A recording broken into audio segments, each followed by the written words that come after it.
We're doing something different. I'm not reviewing anything. This isn't Paintball of my week. This isn't paintball question time.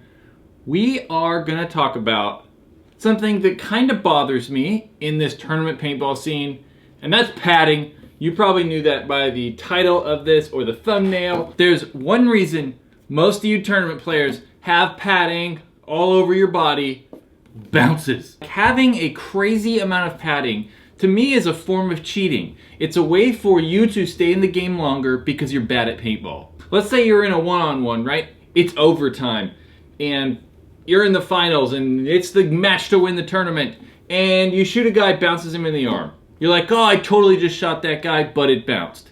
That sucks. Like, that's bad. We want people that are good at paintball to win paintball tournaments, not just, oh, he got bounced, so he's good. No, that guy got shot. Bouncing people is the worst because you actually have the advantage and shoot the guy, and then they don't go out because you bounced him. And let's face it, you could have the best paint, the best gun. It hits a guy with a ton of padding, and it's gonna bounce sometimes. It just happens. But if that guy didn't have that crazy forearm padding, maybe, just maybe, you could have won that tournament. And I'm not saying we should ban all padding, right? I do think there's a place for actual elbow forearm pad, like that elbow pad stuff. There's a place for real knee pads and slider shorts.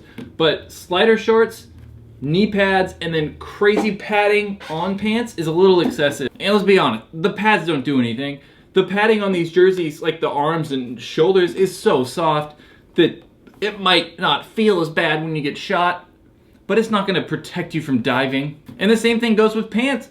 The knee pads don't do anything on the pants for protection. The NXL is like the biggest tournament league in the world, and I think they should lead the way in eliminating padding on jerseys and pants. At this point in the NXL, you can have elbow pads on, knee pads, and then pads in both of those spots that aren't thicker than 2 centimeters. And for those of you in America, that is 3/4 of an inch. That's a lot of padding. Like, if you think about elbow pads and the jersey, I mean, that's like this. That's a lot of freaking padding. In the NXL, you can wear a freaking bounce top.